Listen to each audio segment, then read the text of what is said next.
बाबा.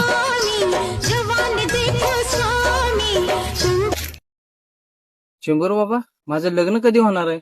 माझ्या नशिबात लग्न आहे का नाही? बघू बा.